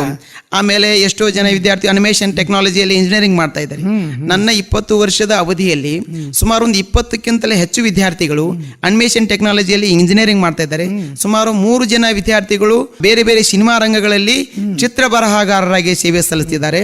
ಕೆಲವೊಂದಿಷ್ಟು ವಿದ್ಯಾರ್ಥಿಗಳು ಅದರಲ್ಲೇ ಇಂಜಿನಿಯರಿಂಗ್ ಮಾಡಿಕೊಂಡು ತಮ್ಮ ಒಂದು ಜೀವನವನ್ನು ಆಯ್ಕೆ ಮಾಡಿಕೊಂಡಿದ್ದಾರೆ ಸರ್. ಈಗ ನಿಮ್ದು ಕುಂಚ ಗಾಯನ ಬಗ್ಗೆ ಮಾತಾಡ್ರಿ ಸರ್. ಏನಂದರೆ ಈ ಕುಂಚಗಾಯನ ಅಂತಕ್ಕಂಥದ್ದು ಇದು ಪುರಾತನ ಒಂದು ಕಲೆಯ ಒಂದು ಸಂಜ್ಞಾ ವಾಹಿನಿ. ಈ ಕಡೆ ಒಂದು ಭಾಗದಲ್ಲಿ ಸಂಗೀತವನ್ನು ಅಥವಾ ಗಾಯನವನ್ನು ಮಾಡ್ತಿರ್ತಾರೆ. ನಾನು ಅದೇ ವಿಷಯವನ್ನು ಇಟ್ಕೊಂಡು ನಾನು ಒಂದು ಭಾಗದಲ್ಲಿ ಆ ವಿಷಯಕ್ಕೆ ಸಂಬಂಧಪಟ್ಟಂಥ ಚಿತ್ರಗಳನ್ನು ಬರೆಯೋದು ಇದು ಕುಂಚಗಾಯನ ಸರ್. ಈ ಕುಂಚಗಾಯನ ಕಾರ್ಯಕ್ರಮವನ್ನು ನಾನು ಹಂಪಿ ಉತ್ಸವದಲ್ಲಿ ಕೊಟ್ಟಿದ್ದೀನಿ, ದಸರಾ ಉತ್ಸವದಲ್ಲಿ ಕೊಟ್ಟಿದ್ದೀನಿ, ಆಮೇಲೆ ನಮ್ಮ ಕಿತ್ತೂರು ಉತ್ಸವದಲ್ಲಿ ಸುಮಾರು ಒಂದು 5 ಬಾರಿ ಕೊಟ್ಟಿದ್ದೀನಿ. ಹಾಗೆ ಬನವಾಸಿ ಉತ್ಸವದಲ್ಲಿಯೂ ಕೂಡ ಕೊಟ್ಟಿದ್ದೀನಿ. ಆಮೇಲೆ ಇತ್ತಿತ್ತಲಾಗಿ ನಾನು ಮೊನ್ನೆ ಓಮನ್ ದೇಶಕ್ಕೆ ಹೋಗಿದ್ದೆ ಸರ್. ನಾನು ಓಮನ್ ದೇಶದಲ್ಲಿ ಕನ್ನಡ ಹಬ್ಬವನ್ನು ಪ್ರತಿ ವರ್ಷ ಮಾಡ್ತಾರೆ. ವಿಶ್ವ ಕನ್ನಡ ಹಬ್ಬ ಅಂಥೇಳಿ 3ನೇ ಹಬ್ಬವನ್ನು ಓಮನ್ ದೇಶದಲ್ಲಿ ಮಾಡಿದರು. ನಮ್ಮ ಕನ್ನಡಿಗರೇ ಅಲ್ಲಿದ್ದಾರೆ. ಹಾಗಾಗಿ ಅಲ್ಲಿ ನಾನು ಕುಂಚಗಾಯನವನ್ನು ಕಾರ್ಯಕ್ರಮ ಕೊಟ್ಟಿದ್ದೆ. ಈ ಕಡೆ ಒಂದು ಭಾಗದಲ್ಲಿ ಒಬ್ಬಳು ವಿದ್ಯಾರ್ಥಿನಿ ಗಾಯನವನ್ನು ಮಾಡ್ತಾ ಇದ್ಲು. ನಾನು ಈ ಕಡೆ ಒಂದು ಭಾಗದಲ್ಲಿ ಆ ಚಿತ್ರವನ್ನು ಬರೆದೆ. ಅದಕ್ಕೆ ಸಾಕ್ಷಿಯಾಗಿ ನಮ್ಮ ಸನ್ಮಾನ್ಯ ಸಭಾಪತಿಗಳಾಗಿರ್ತಕ್ಕಂಥ ಬಸವರಾಜ ಹೊರಟ್ಟಿ ಸಾಹೇಬರಿದ್ದರು, ಜೊತೆಗೆ ರಹೀಂ ಖಾನ್ ಅಂತಕ್ಕಂಥ ನಮ್ಮ ಇಲ್ಲಿ ಪೌರಾಡಳಿತ ಸಚಿವರು ಬಂದಿದ್ದರು. ಇನ್ನೂ ಅನೇಕ ಗಣ್ಯರು ಆ ಒಂದು ವೇದಿಕೆಯಲ್ಲಿ ಇದ್ರು ಅಂತಕ್ಕಂಥ ಮಾತನ್ನು ಹೇಳ್ತಿದ್ದೀನಿ ಸರ್. ಇದಕ್ಕೆ ಅವಧಿ ಎಷ್ಟು ಕೊಡ್ತಾರೆ ಕುಂಚಗಾಯನಕ್ಕೆ? ಸರ್ ನನಗೆ ಒಂದು 5 ನಿಮಿಷ ಕೊಟ್ರಿ ಸಾಕು. 5 ನಿಮಿಷ? ಹೌದು ಸರ್. 5 ನಿಮಿಷದಲ್ಲಿ ಅವರ ಹಾಡು ಮುಗಿಯೋದ್ರೊಳಗಾಗಿ ನನ್ನ ಚಿತ್ರ ಮುಗಿದಿರತ್ತೆ. ಅಲ್ಲಿ ಮುಗಿತು, ಪೂರ್ಣ ವಿರಾಮ ಇಡಬೇಕಲ್ಲ, ಮುಗಿತು ಅಂದ್ಕೊಳ್ಳಿ. Yes sir. ಮತ್ತೆ ಪರಿಪೂರ್ಣ ಚಿತ್ರವನ್ನು ನೀವು ನೋಡ್ಬೋದು ಸರ್. ನಾನು ಅಲ್ಲ, ಇದನ್ನು ಒಂದ್ಸಲ ನೀವು ಮನೆ ಪ್ರಾಕ್ಟೀಸ್ ಮಾಡ್ತೀರೇನು ಸರ್? ಏನಿಲ್ಲ, ಯಾಕಂದ್ರೆ ಅವ್ರ ಹಾಡು ನಿಮಗೆ ಗೊತ್ತಾಗಬೇಕಲ್ಲ ಸರ್. ನಾನು ಮೊದಲೇ ಈಗಾಗಲೇ ಸುಮಾರು ನಾನು 30 ವರ್ಷ ಇದರಲ್ಲಿ ನಾನು ಪ್ರಾಕ್ಟೀಸನ್ನು ಮಾಡಿದ್ದೀನಿ. ಆ ಒಂದು ಪ್ರಾಕ್ಟೀಸ್ ಆಧಾರದ ಮೇಲೆ ನೀವು ಯಾವುದೋ ಒಂದು ಟೂನ್ ತೊಗೊಂಡ್ರೆ ಸಾಕು. ಈ ಟೂನ್ ಇದು ಇಲ್ಲೇ ರೀಚ್ ಆಗುತ್ತೆ, ಇದರಲ್ಲಿ ಇಂತೆ ಸಬ್ಜೆಕ್ಟೇ ಬರುತ್ತೆ. ಈ ಟೂನ್ಗಳ ಮೇಲೆ ಈಗ ಕಾಡಿನಲ್ಲಿ ಬರೆಸ್ತಕ್ಕಂಥ ಟ್ಯೂನ್ಗಳು ಬೇರೆ, ಆ ಟ್ಯೂನ್ ಬಂತು ಅಂದರೆ ಇಲ್ಲಿ ಕಾಡಿನ ಸನ್ನಿವೇಶ ಬರುತ್ತೆ. ಆಮೇಲೆ ಒಂದು ಅರಮನೆ ಟ್ಯೂನ್ಗಳನ್ನು ನೀವೇನಾದರೂ ಒಂದು ತೊಗೊಂಡ್ರೆ ಅದು ಟ್ಯೂನ್ ಬರುತ್ತೆ. ಅಂದರೆ ಟ್ಯೂನ್ಗಳ ಮೇಲೆ ನನಗೆ ಆಟೋಮೆಟಿಕ್ಲಿ ಏನಾಗುತ್ತೆ, ಅದು ಏನು ಬಿಡಿಸ್ಬೇಕು ಅನ್ನೋ ಸಬ್ಜೆಕ್ಟ್ ನನ್ನ ಕಣ್ಣು ಮುಂದೆ ಬಂದ್ಬಿಡುತ್ತೆ ಸರ್. ಅದನ್ನ ಇಟ್ಕೊಂಡು ಎಸ್, ನನ್ನ ಆಟೋಮೆಟಿಕ್ಲಿ ನನಗೆ ಕ್ಯಾಪ್ಚರಿಂಗ್ ಆಗಿಬಿಡುತ್ತೆ ಸರ್. ಅದು ದಿನಪತ್ರಿಕೆ ಮಾಸಿಕ ಪತ್ರಿಕೆಗಳಲ್ಲಿ ಓದುಗ ವರದಿಗಾರನಾಗಿ ಇದನ್ನ ಹೇಳ್ರಿ ಸರ್. ಏನಿಲ್ಲ, ನಾನು ಮೊದಲಿಂದನೂ ಪತ್ರಿಕೆಗಳ ಜೊತೆಗೆ ಸುಧಾ, ತರಂಗ, ಆಮೇಲೆ ಎಲ್ಲ ನಮ್ಮ ನಾಡಿನ ಶ್ರೇಷ್ಠ ಹಾಗೂ ಜನಪ್ರಿಯ ದಿನಪತ್ರಿಕೆಗಳು. ಮೊದಲಿಗೆ ನಾನು ಕನ್ನಡಮ್ಮ ಪತ್ರಿಕೆಯಲ್ಲಿ ನನಗೆ ನನ್ನ ಪ್ರೇರೇಪಣೆ ಆಯಿತು ಸರ್. ನಾನು 7ನೇ ತರಗತಿ ಇದ್ದಾಗ ನಾವು 3 ಜನ ಪಬ್ಲಿಕ್ ಪರೀಕ್ಷೆಯಲ್ಲಿ ಇಲ್ಲಿ 1st, 2nd, 3rd ಬಂದಿದ್ವಿ. ಕನ್ನಡ ಪತ್ರಿಕೆಯಲ್ಲಿ ನನ್ನ ಕುರಿತು ಒಂದು ಲೇಖನ ಬಂತು. ಟೋಪಣ್ಣವ್ರು ಮೇಡಮ್ ಅವರೇ ನನಗೆ ಅಭಿನಂದಿಸಿದ್ರು ಸರ್. ನನಗೆ ಆವಾಗ ಒಂದು ಚೈನಾ ಪೆನ್ ಅಂತೇಳಿ ಒಂದು ಬಂಗಾರದ ಗಿಲ್ಡ್ ಇರ್ತಕ್ಕಂಥ ಒಂದು ಪೆನ್ನು, ಜೊತೆಗೆ ನನಗೆ ಆವಾಗ 101 ರೂಪಾಯಿ ಬಕ್ಷೀಸನ್ನು ಕೊಟ್ಟಿದ್ರು ಸರ್. ಆ ಪ್ಯಾಕೆಟ್ ಇವತ್ತು ಅವ್ರು ಕೊಟ್ಟಿರ್ತಕ್ಕಂಥ ಪ್ಯಾಕೆಟ್ ನನ್ನ ಮನೆಯಲ್ಲಿ ಇವತ್ತು ಇದೆ. ಆಮೇಲೆ ಆ ನೆನಪುಗಳು ಇವತ್ತು ಇದೆ ಸರ್. ಈಗ ನಾಟಕ, ಅಭಿನಯ, ಸಿನಿಮಾ, ಕಲಾ ನಿರ್ದೇಶನ ಮಾತಾಡ್ರಿ ಸರು. ನಾನು ನಾಟಕಗಳನ್ನು ನಾನೇ ಸ್ವತಃ ರಚನೆ ಮಾಡಿ ಸರ್. ಹೌದಾ? ಹೌದು ಸರ್. ಚಿಕ್ಕವರಾಗಿದ್ದಾಗ ನಮ್ಮ ಶಾಲೆಯಲ್ಲಿ ನಾವು ಪ್ರತಿ ವರ್ಷ ನಾಟಕಗಳು ಮಾಡ್ತಾ ಇದ್ವಿ. ಬಟ್ ಅದೇ ವರ್ಷ ಏನಾಗಿತ್ತು, ಪಬ್ಲಿಕ್ ಪರೀಕ್ಷೆ ಬಂತು. ಬಟ್ ಪಬ್ಲಿಕ್ ಪರೀಕ್ಷೆ ಬಂದಿರೋದ್ರಿಂದ ನೀವು 7ನೇ ತರಗತಿಯವ್ರು ನಾಟಕ ಮಾಡ್ತಕ್ಕದ್ದಲ್ಲ, ನೀವು ಅದಕ್ಕೆ ಟೈಮ್ ತೆಗಿತಕ್ಕದ್ದಲ್ಲ ಅಂತೇಳಿ ಹೆಡ್ ಮಾಸ್ಟ್ರು ಮತ್ತು ನಮ್ಮ ಜೋಳದ ಗುರುಗಳು ಹೇಳಿದರು. ನಾವು ಪ್ರಾಕ್ಟೀಸ್ ಮಾಡಿರ್ತಕ್ಕಂಥ ನಾಟಕದ ಕಥೆಯನ್ನೇ ಮುಚ್ಚಿಟ್ಬಿಟ್ರು. ನಾವು ಅವಾಗ ಏನು ಮಾಡಿದ್ವಿ, ಸ್ವತಃ ನಾಟಕಗಳನ್ನು ನಾನು ಬರಿಬೇಕು, ಒಂದು ಕತೆ ತಗೋಬೇಕು, ನಮ್ಮೂರದ್ದೇ ಒಂದು ಸನ್ನಿವೇಶ ತಗೋಬೇಕು. ಶ್ರೀಮಂತರ ಸೊಕ್ಕು ಅಂತಕ್ಕಂಥ ಒಂದು ತಲೆಬರ ಇಟ್ಕೊಂಡು ನಾನು ಒಂದಿಷ್ಟು ನೋಡಿದ್ದೆ, ಹೆಂಗಪ್ಪ ದರ್ಪ ಮಾಡ್ತಾರೆ ಅಂತಕ್ಕಂಥ ಮಾತನ್ನ ಸವಾಲು.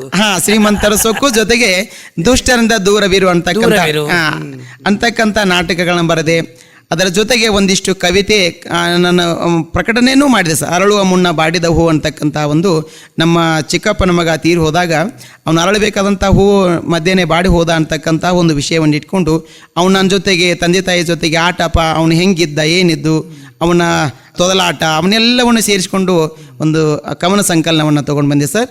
ಅಲ್ಲಿಂದ ಹಾಗೆ ಪ್ರಯಾಣ ಹಾಗೆ ಮುಂದುವರಿತಾ ಬಂತು. ಆಮೇಲೆ ಸಾತ್ವಿಕ ಶಕ್ತಿ ಅಂತಕ್ಕಂತಹ ಒಂದು ಚಿಕ್ಕ ಸಾಮಾಜಿಕ ನಾಟಕವನ್ನು ಬರೆದೆ.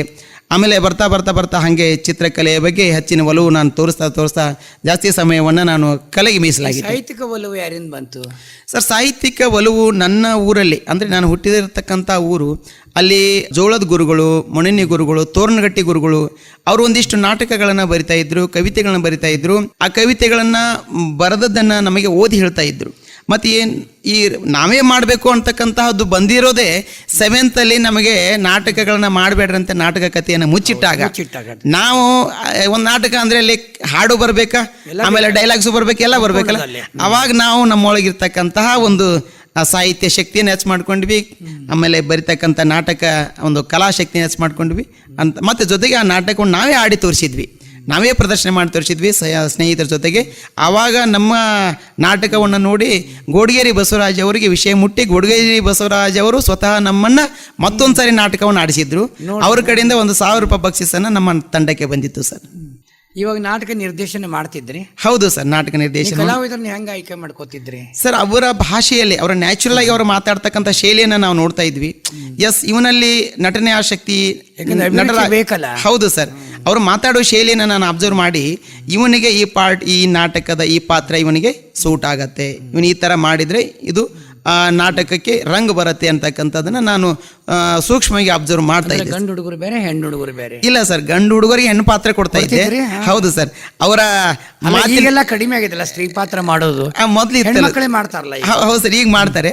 ಬಟ್ ಮೊದಲು ಸ್ವಲ್ಪ ಆ ರೀತಿ ಅವಕಾಶ ಇರಲಿಲ್ಲ ಅಂತ ಅಂದಾಗ ನಾವು ಗಂಡು ಹುಡುಗರಿಗೆ ಹೆಣ್ಣು ಪಾತ್ರವನ್ನು ಕೊಟ್ಟು ನಾಟಕಗಳನ್ನು ಮಾಡಿಸ್ತಾ ಇದ್ವಿ. ಜೊತೆಗೆ ಮಕ್ಕಳಿಂದ ಹಿಡಿದು ದೊಡ್ಡವರವರೆಗೂ ಕೂಡ ಅಭಿಮಾನಿ ಬಳಗವನ್ನು ನಾವು ಅವಾಗಲೇ ಪಡ್ಕೊಂಡಿದ್ವಿ ಸರ್. ನಾವು ಈಗ ಸಮಾಜ ಸೇವೆ, ರಕ್ತದಾನ ಬಗ್ಗೆ ಮಾತಾಡ್ರಿ ಸರ್. ನಾವು ಮೊದಲಿಗೆ ಯಾವಾಗಲೂ ನಾವು ಆತ್ಮಶಕ್ತಿಯನ್ನು ಹೆಚ್ಚು ಮಾಡ್ಕೋಬೇಕಾದ್ರೆ ಏನು ಮಾಡಬೇಕು ಅಂತಕ್ಕಂಥದ್ದನ್ನು ನಮಗೆ ಅವಾಗಲೇ ನಮ್ಮ ತಾತ ಇಕಿಗಾಯಿ ಅಂತಕ್ಕಂತಹ ಒಂದು ಸ್ಟೋರಿ ಬಗ್ಗೆ ಹೇಳಿದ್ದ. ಇದು ಜಪಾನ್ದಲ್ಲಿ ಪ್ರತಿಯೊಬ್ಬರು ಕೂಡ 100 ವರ್ಷ ಬದುಕ್ತಾರೆ ಅಂತಕ್ಕಂಥ ಮಾತನ್ನು ಹೇಳ್ತಾ ಇದ್ದ. ಅವನೊಂದು ಸ್ವಲ್ಪ ಈ ಪೇಪರ್ ಓದ್ತಕ್ಕಂಥ ಹವ್ಯಾಸ ಇತ್ತು. ಆವಾಗಲೇ ಈ ಇಕಿಗಾಯಿ ಅಂತಕ್ಕಂತಹ ಒಂದು ಪುಸ್ತಕದ ಬಗ್ಗೆ ಕನ್ನಡ ಅನುವಾದವನ್ನು ಅವನು ಓದಿ ತಿಳ್ಕೊಂಡಿದ್ದ. ಏನು ಸಮಾಜಮುಖಿಯಾಗಿದ್ದರೆ, ಸಮಾಜದಲ್ಲಿ ಜನರ ಜೊತೆಗೆ ನಾವು ಇದ್ದರೆ ನಮ್ಮ ಮನಸ್ಸು ಖುಷಿಯಾಗಿರ್ತೈತಿ. ಆ ಖುಷಿಯಾಗಿ ಇರೋದ್ರಿಂದ ನಮ್ಮ ಬ್ರೈನ್ದೊಳಗಡೆ ಹ್ಯಾಪಿ ಹಾರ್ಮೋನ್ಸ್ಗಳು ಉತ್ಪತ್ತಿ ಆಗ್ತಾವ, ಅದರಿಂದ ನಮ್ಮ ಆರೋಗ್ಯ ವೃದ್ಧಿ ಆಗ್ತೈತಿ, ನಾವು ಯಾವಾಗಲೂ ಹಸನ್ಮುಖಿಗಳಾಗ್ತೀವಿ ಅಂತಕ್ಕಂಥ ಮಾತನ್ನು ಕೇಳಿದಾಗ, ಹಂಗಾದರೆ ಸಮಾಜ ಸೇವೆಯನ್ನು ಮಾಡಿದ್ರೆ ಇದೆಲ್ಲ ಸಿಗ್ತತಿ ಅನ್ನೋದು ಗೊತ್ತಾದಾಗ, ಹೌದು ಅಂತೇಳಿ ನಮ್ಮ ತಾತ, ನಮ್ಮ ಅಜ್ಜ ಹೇಳಿದಾಗ ನಾವು ರಕ್ತದಾನ ಮಾಡ್ತಕ್ಕಂಥ ಕಾರ್ಯಕ್ರಮಗಳಲ್ಲಿ ಕಾಲೇಜ್ ಹಂತದಿಂದ ಪ್ರಾರಂಭ ಮಾಡಿದ್ವಿ, PUC ಹಂತದಿಂದ ಪ್ರಾರಂಭ ಮಾಡಿದ್ವಿ.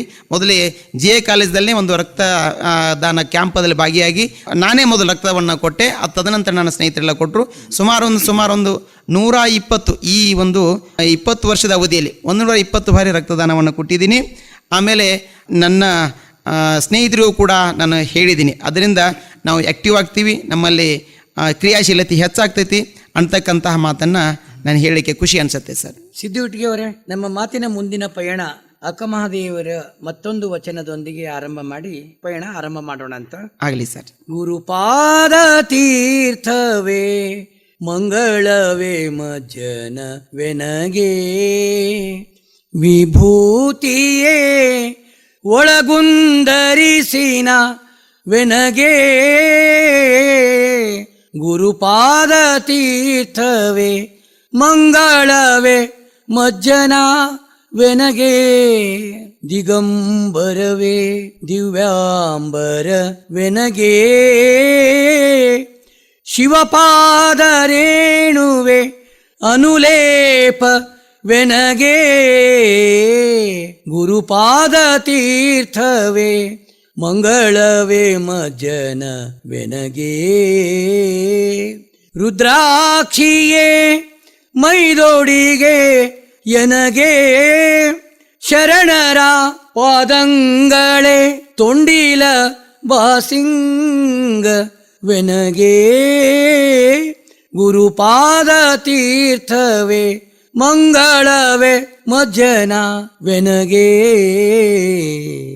ಚೆನ್ನಮಲ್ಲಿಕಾರ್ಜುನಂಗೆ ಆನುಮದುವೊಳಿಗೆ, ಚೆನ್ನಮಲ್ಲಿಕಾರ್ಜುನಂಗೆ ಆನುಮದುವೊಳಿಗೆ, ಎನಗೆ ಬೇರೆ ಶೃಂಗಾರ ಬೇಕೆ, ಎನಗೆ ಬೇರೆ ಶೃಂಗಾರ ಬೇಕೆ, ಹೇಳಿರವ್ವ ಹೇಳಿರವ್ವ ಹೇಳಿರವ್ವ ಗುರುಪಾದ ತೀರ್ಥವೇ ಮಂಗಳವೇ ಮಜ್ಜನವೇ ನಗೆ ವಿಭೂತಿಯೇ ಒಳಗುಂದರಿಸಿನ ವೆನಗೆ ಗುರುಪಾದ ತೀರ್ಥವೇ ಗುರುಪಾದ ತೀರ್ಥವೇ ಗುರುಪಾದ ತೀರ್ಥವೇ ಮಂಗಳವೇ ಮಜ್ಜನ ವೆನಗೆ.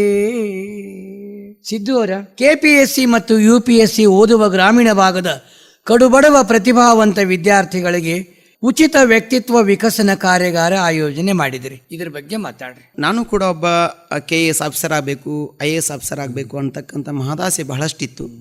ಆದರೆ ನಾನು ಈ ಕಲೆಯ ಬಗ್ಗೆ ವಾಲಿರೋದ್ರಿಂದ ನನಗೆ ಆ ಕಡೆ ನನಗೆ ಹೋಗ್ಲಿಕ್ಕೆ ಆಗಲಿಲ್ಲ. ಆಸೆ ಇತ್ತು, ಬಟ್ ನನ್ನನ್ನು ಈ ಕಡೆ ಕಲೆ ಸಾಹಿತ್ಯ ನನ್ನನ್ನು ಜಗ್ತಾ ಇತ್ತಿರೋದ್ರಿಂದ ನಾನು ಈ ಕಡೆನೇ ಮುಖ ಮಾಡಿದೆ.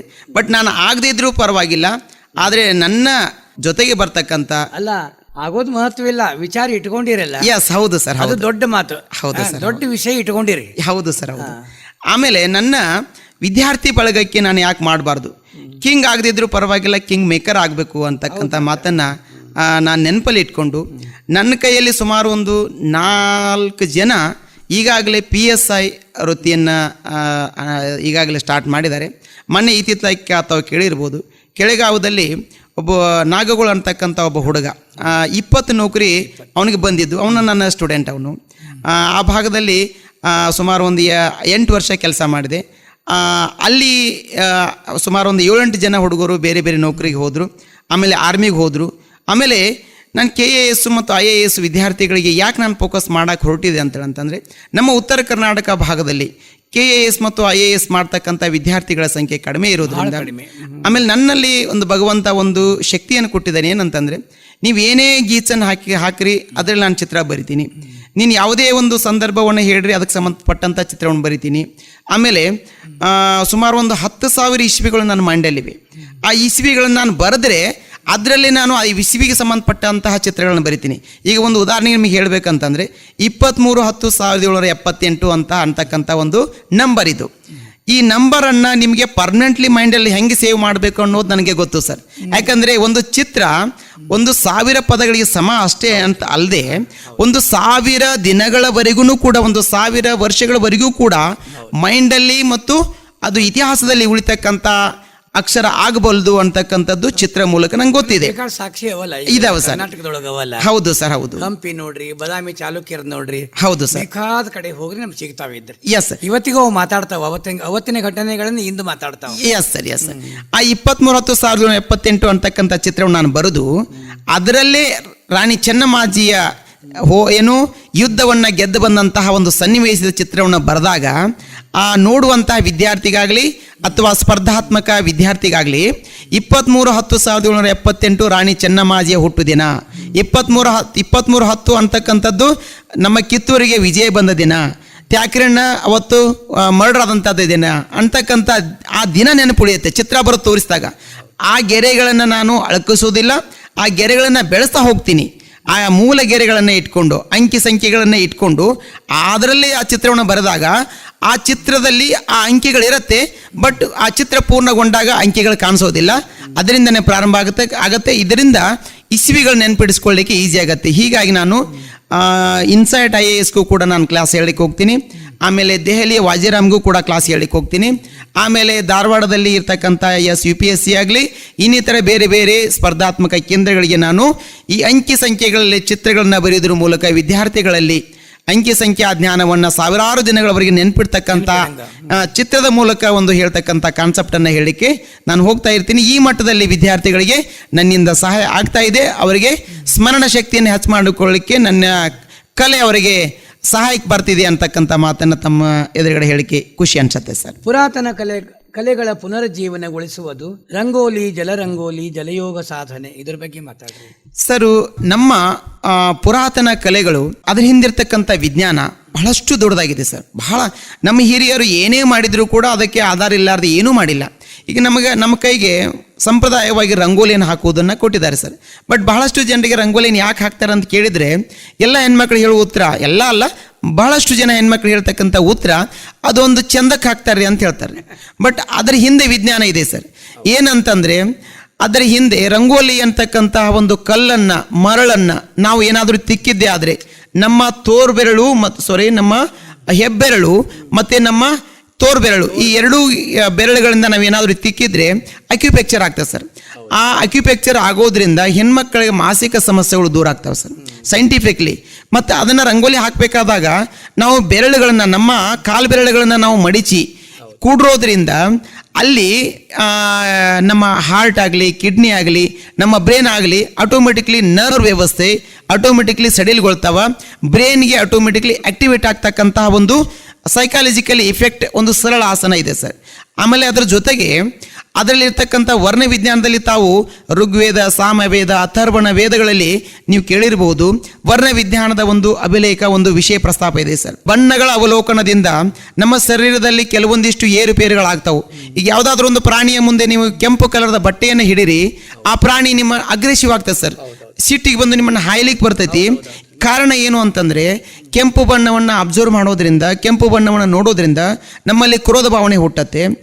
ಆಮೇಲೆ ಹಳದಿ ಬಣ್ಣವನ್ನು ನಾವು ಅಬ್ಸರ್ವ್ ಮಾಡೋದ್ರಿಂದ ನಮ್ಮಲ್ಲಿ ಕ್ರಾಂತಿ ಭಾವನೆ ಹುಟ್ಟತ್ತೆ. ಆಮೇಲೆ ಬಿಳಿ ಬಣ್ಣವನ್ನು ನಾವು ಅಬ್ಸರ್ವ್ ಮಾಡೋದ್ರಿಂದ ನಮ್ಮಲ್ಲಿ ಶಾಂತ ಭಾವನೆ ಹುಟ್ಟತ್ತೆ. ಹಸಿರು ಬಣ್ಣಗಳನ್ನು ಅಬ್ಸರ್ವ್ ಮಾಡೋದ್ರಿಂದ ನಮ್ಮ ದೇಹ ಉಷ್ಣತೆ, ಸಿಟ್ಟು, ಸೆಡವ ಕಡಿಮೆ ಆಗತ್ತೆ.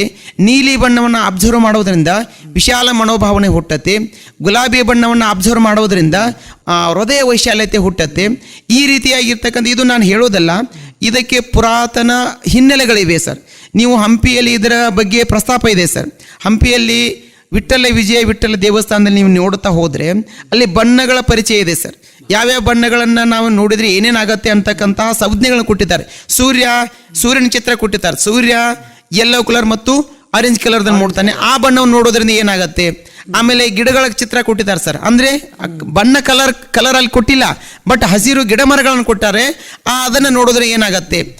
ಆಮೇಲೆ ನಮಗೆ ಈಗ ಒಂದು 21 ದಿನ ಏನಿದೆ, ಒಂದು ಹನುಮಂತಿಯವ್ರಿಗೆ ಹೋಗ್ರಿ ಅಂತ ಹೇಳ್ತಾರೆ ಸರ್. ಬಟ್ 21 ದಿನ ಹನುಮಂತಿಯವ್ರಿಗೆ ಹೋಗು ಅನ್ನೋದ್ರ ಹಿಂದೆ ವರ್ಣ ವಿಜ್ಞಾನ ಇದೆ ಸರ್. ಯಾಕಂತಂದರೆ ಕಾಲ್ನಡಿಗೆಯಲ್ಲಿ ನಾವು ಬ್ರಾಹ್ಮಿ ಮುಹೂರ್ತದಲ್ಲಿ ಆಕ್ಸಿಜನ್ ಲೆವೆಲ್ ಹೆಚ್ಚಿರುತ್ತೆ. ಬ್ರಾಹ್ಮಿ ಮುಹೂರ್ತದಲ್ಲಿ ನಾವೇನಾದ್ರೂ ನಡೀತಾ ಹನುಮಂತಿಯವ್ರಿಗೆ 2 ಹೆಜ್ಜೆ ನಡ್ಕೊಂಡು ನಾವು ಊರು ಹೊರಗಡೆ ಹೋದರೆ ಅಕ್ಕಪಕ್ಕ ನಮಗೆ ಗೊತ್ತಿಲ್ಲ, ನಾವು ಗಿಡಮರಗಳನ್ನು ನೋಡ್ತೀವಿ. ಆ ಗಿಡಮರ ನೋಡಿದಾಗ ನಮ್ಮ BP ಲೆವೆಲ್ ಕಡಿಮೆ ಆಗುತ್ತೆ. BP ಲೆವೆಲ್ ಕರೆಕ್ಟ್ ರೂಟಿಗೆ ಬರುತ್ತೆ. ಶುಗರ್ ಲೆವೆಲ್ ಕರೆಕ್ಟ್ ರೂಟಿಗೆ ಬರುತ್ತೆ. ಆ ಹಸಿರು ಬಣ್ಣವನ್ನು ನೋಡೋದ್ರಿಂದ ನಮ್ಮಲ್ಲಿ ನೀರಿಡಿಕೆ ಕಡಿಮೆ ಆಗುತ್ತೆ. ಈಗ ಕಾಡಿನಲ್ಲಿರ್ತಕ್ಕಂಥ ಪ್ರಾಣಿ ಪಕ್ಷಿಗಳು ನೀರಿನ ಆಹಾರ ಇದ್ದರೆ ಯಾವ ಪ್ರಾಣಿ ಪಕ್ಷಿಗಳು ಸಾಯೋದಿಲ್ಲ. ಯಾಕಂದರೆ ಅವು ಹಸಿರು ಬಣ್ಣವನ್ನು ಅಬ್ಸರ್ವ್ ಮಾಡ್ತವೆ. ಅವಾಗ ಆಟೋಮೆಟಿಕ್ಲಿ ಅವರ ಬಾಡಿಯಲ್ಲಿ ಡಿಕೋಲ್ ಏನಾಗುತ್ತೆ, ಅದರಲ್ಲಿ ಜನ್ರೇಟ್ ಆಗುತ್ತೆ. ಅವಾಗ ನೀರಿಡಿಕೆ ಕಡಿಮೆ ಆಗುತ್ತೆ ಅಂತಕ್ಕಂಥದ್ದನ್ನು ನಾನು ಹಿಂದಿನ ಆಧಾರವನ್ನು ಇಟ್ಕೊಂಡು ತಮಗೆ ಈ ಕಲೆಯ ಮೂಲಕ ಜನರಿಗೆ ತಿಳಿಪಡಿಸಲು ಹೊರಟಿದ್ದೀನಿ ಸರ್. ಕೇಳುಗರೆ, ಶ್ರೀ ಸಿದ್ದು ಇಟಿಗೆ ಅವರಿಗೆ ಸಂದ ಪ್ರಶಸ್ತಿಗಳು ಹಲವಾರು. ಅದರಲ್ಲಿ ಮುಖ್ಯವಾಗಿ doctor APJ Abdul Kalam foundation ವತಿಯಿಂದ Indian inspire achievement award 2016, Kannada Kalaratna Kunchashreshtha, ರಾಜ್ಯ ಮಟ್ಟದ ಅತ್ಯುತ್ತಮ ಶಿಕ್ಷಕ, ಜಲಯೋಗ ಸಾಧಕ ಇತ್ಯಾದಿ. ಇನ್ನು ಸಾಹಿತ್ಯ ಕ್ಷೇತ್ರದಲ್ಲಿ ಅರಳುವ ಮುನ್ನ ಬಾಡಿದ ಹೂ ಕವನ ಸಂಕಲನ, ಚಿತ್ರಾಕ್ಷರ ಮಾಲೆ ಚಿತ್ರ ಸಂಕಲನ, ದುರುಳರಿಂದ ದೂರವಿರು ನಾಟಕ, ಹಳ್ಳಿಯಿಂದ ದಿಲ್ಲಿ ತನಕ ಚಿತ್ರ ಸಂಭಾಷಣೆ, ಅಭಿನಯ, ಕುರುಕ್ಷೇತ್ರ ಪೌರಾಣಿಕ ನಾಟಕದಲ್ಲಿ ಬಾಲನಟನಾಗಿ ವೀರ ಅಭಿಮನ್ಯುವಿನ ಪಾತ್ರದಲ್ಲಿ ಅದ್ಭುತ ಅಭಿನಯದಿಂದ ಜನಪ್ರಸಿದ್ಧಿ, ರೇಡಿಯೋದಲ್ಲಿ ಸುದ್ದಿ ಪ್ರಸಾರ, ಕಾರ್ಯಕ್ರಮಗಳು ದೇಶ ವಿದೇಶಗಳ ಭವ್ಯ ವೇದಿಕೆಗಳಲ್ಲಿ ಯಶಸ್ವಿ ಕಲಾ ಪ್ರದರ್ಶನ, ಲೈವ್ ಪೇಂಟಿಂಗ್, ಮಜಾ ಟಾಕೀಸ್ ರಿಯಾಲಿಟಿ ಶೋದಲ್ಲಿ, ಕಲರ್ಸ್ ಕನ್ನಡ ವಾಹಿನಿಯ ಕನ್ನಡ ಕೋಗಿಲೆ ರಿಯಾಲಿಟಿ ಶೋದಲ್ಲಿ ಅದ್ಭುತ ಪ್ರದರ್ಶನ, ವಿಶೇಷ ಅತಿಥಿಯಾಗಿ ಚಂದನ ವಾಹಿನಿಯ ಶುಭೋದಯ ಕಾರ್ಯಕ್ರಮದಲ್ಲಿ ಬೆಳಗಿನ ಅತಿಥಿ 1 ಗಂಟೆಯ ನೇರ ಸಂವಾದ ಕಾರ್ಯಕ್ರಮ, ಪ್ರಶಂಸನೆ ದೇಶದ ಪ್ರಧಾನಿ ನರೇಂದ್ರ ಮೋದಿಜಿಯವರಿಂದ, ರಾಜ್ಯದ ರಾಜ್ಯಪಾಲರಾದ ಸನ್ಮಾನ್ ಥಾವರ್ ಚಂದ್ ಗೆಹ್ಲೋಟ್ ರವರಿಂದ, ರಾಜ್ಯದ ಮುಖ್ಯಮಂತ್ರಿ ಸಿದ್ದರಾಮಯ್ಯರವರಿಂದ, ಮಾಜಿ ಪ್ರಧಾನಿ ಶ್ರೀ ದೇವೇಗೌಡರಿಂದ, ಮಾಜಿ ಮುಖ್ಯಮಂತ್ರಿ ಶ್ರೀ BS ಯಡಿಯೂರಪ್ಪರಿಂದ, ಮೈಸೂರಿನ ಸುತ್ತೂರು ಶ್ರೀಗಳಿಂದ, ತುಮಕೂರಿನ ಶ್ರೀ ಸಿದ್ಧಗಂಗಾ ಶ್ರೀಗಳಿಂದ, ಸರ್ವೋಚ್ಚ ನ್ಯಾಯಾಲಯದ ನ್ಯಾಯಾಧೀಶರಾದ ಶಿವರಾಜ್ ಪಾಟೀಲ್ರವರಿಂದ ಮುಂತಾದವರಿಂದ. ಕೇಳುಗರೆ, ಪ್ರಶಸ್ತಿಗಳ ಮಾಲೆ ಮುಗಿಲಿಕ್ಕೆ ಏರುವುದು. ಅದಕ್ಕೆ ನಾವು ಹೇಳ್ತಾ ಇದ್ದೀವಲ್ರಿ ಕೇಳುಗರೆ, ಆಡು ಮುಟ್ಟದ ತಪ್ಪಲಿಲ್ಲ ಅಂತ ತಿಳಿದು ಹಂಗೆ ಸಿದ್ದು ಅವರು ಹಲವಾರು ಕ್ಷೇತ್ರಗಳಲ್ಲಿ ನಾನು ಏನು ಮಾತಾಡಿಸಿದ್ರು ಅದ್ಭುತವಾಗಿ ಉತ್ತರ ಕೊಡ್ತಾರೆ ಅವರು. ನಮಗೊಂದು ಸಮಯ ಬಂಧನವಂತ ಇದ್ದು ಬಿಡ್ತದೆ ಇದ್ರೆ ಸಮಯ ಬಂಧನಕ್ಕೆ ನಾವು ಶಿರವಾಗಬೇಕಾಗ್ತದೆ. ಹೌದು ಈಗ ಸಿದ್ದು ಅವರ ನೀವು ಇಷ್ಟೊಂದೆಲ್ಲ ಪ್ರಶಸ್ತಿ ತೊಗೊಂಡ್ರಿ, ನಿಮಗೆ ಏನು ಅನಿಸ್ಲಿಕ್ಕತ್ತದ ಪ್ರಶಸ್ತಿ ಬಂದ ಮೇಲೆ? ಸರ್, ನನಗೆ ಪ್ರಶಸ್ತಿಗಳು ಆಮೇಲೆ ಈ ಪ್ರಶಂಸನೆಗಳು ಬಂದ ನಂತರ ಜವಾಬ್ದಾರಿಗಳನ್ನು ನಾನು ಹೆಚ್ಚಿಗೆ ಹೊರ್ತಾ ಇದ್ದೀನಿ. ಆಮೇಲೆ ಬುದ್ಧಿವಂತರ ಮಾತು ಅಂತ ಹೇಳ್ತೀನಿ, ಬರೀ ನನ್ನ ಪ್ರಶಸ್ತಿ ಬಂತು ಅಂತ ಏರ್ ಕೂಡಬಾರ್ದು. ಹೌದು ಸರ್, ಹೆಚ್ಚಿನ ದಾರಿಗೆ ನಾವು ಹೋಗ್ಬೇಕಿದ್ದ. ಹೌದು ಸರ್, ಹೆಚ್ಚಿನ ಸಾಧನೆ ಹೋಗ್ಬೇಕು. ಹೌದು, ಜವಾಬ್ದಾರಿ ಹೆಚ್ಚಾಗ್ತದಲ್ಲ. ಹೌದು ಸರ್, ಮಂದಿ ಸುಳೆ ಕೊಟ್ಟಾರ ಅನ್ಬಾರ್ದಲ್ಲ. ಹೌದು ಸರ್, ಅದಕ್ಕೆ ಬೆಲೆ ಹೆಚ್ಚಾಗೋದು ನಮ್ಮ ಜವಾಬ್ದಾರಿಗಳನ್ನು ನಾವು ಹೆಚ್ಚಾಗಿ ತಗೊಂಡು ಅದನ್ನು ನಿಭಾಯಿಸಿ ಮತ್ತೆ ಹೆಚ್ಚಿನ ಜವಾಬ್ದಾರಿಗಳನ್ನು ಹೇರಲಿಕ್ಕೆ ನಾವು ಹೆಗಲು ಕೊಟ್ಟಾಗ ಮಾತ್ರ ಆ ಮೊದಲಿರ್ತಕ್ಕಂತಹ ಪ್ರಶಂಸನೆಗೆ ಮತ್ತು ಪ್ರಶಸ್ತಿಗೆ ಮತ್ತು ಸನ್ಮಾನಕ್ಕೆ ಗೌರವ ಸಿಗ್ತದ ಅಂತಕ್ಕಂಥ ಮಾತನ್ನ ತಮ್ಮಂಥವರ ಬಾಯಿಯಿಂದ ಮತ್ತು ತಮ್ಮಂಥವರ ನೇರ ನುಡಿಗಳನ್ನು ನಾನು ಕೇಳಿದ್ದೀನಿ. ಹಾಗಾಗಿ ನನ್ನ ಜವಾಬ್ದಾರಿಗಳು ಮತ್ತು ಇನ್ನೂ ಹೆಚ್ಚಿನ ಸವಾಲುಗಳು, ಇನ್ನೂ ಹೆಚ್ಚಿನ ಕಾರ್ಯಗಳು ನನ್ನಿಂದ ಆಗಬೇಕಾಗಿದೆ ಅಂತಕ್ಕಂಥ ಒಂದು ಅಭಿಲಾಷೆಯೊಂದಿಗೆ ನನ್ನ ಹೆಗಲನ್ನು ನಾನು ಮತ್ತಷ್ಟು ಗಟ್ಟಿಯಾಗಿಸ್ಕೊಂಡಿದ್ದೀನಿ. ಮತ್ತಷ್ಟು ಜವಾಬ್ದಾರಿಗಳನ್ನು ತಗೊಳ್ಳಿಕ್ಕೆ ನಾನು ಸನ್ನದ್ಧನಾಗಿ ಕೆಲಸ ಮಾಡಲಿಕ್ಕೆ ನಾನು ತಯಾರಾಗಿದ್ದೀನಿ. ಹೆಚ್ಚಿನ ಆಲೋಚನೆಗಳನ್ನು ತಮ್ಮಂಥವರ ಎದುರುಗಡೆ ಕೂತ್ಕೊಂಡು ತಿಳ್ಕೊಂಡು ಅದನ್ನು ನಿಭಾಯಿಸುವಂಥ ಶಕ್ತಿಯನ್ನು ದೇವರ ಹತ್ರ ಪ್ರಾರ್ಥನೆಯೊಂದಿಗೆ ಪಡ್ಕೊಳ್ಳಿಕ್ಕೆ ನಾನು ಆಜ್ಞಾಪಿತನಾಗಿದ್ದೀನಿ. ಹಾಗಾಗಿ ಇವತ್ತಿನ ಒಂದು ಕಾರ್ಯಕ್ರಮಕ್ಕೆ ನಿಜಕ್ಕೂ ಬಂದಿದ್ದು ಕೂಡ ನನ್ನೊಂದು ಹೆಚ್ಚಿನ ಜವಾಬ್ದಾರಿ ಅಂತ ಅಂದ್ಕೊಂಡಿದ್ದೀನಿ.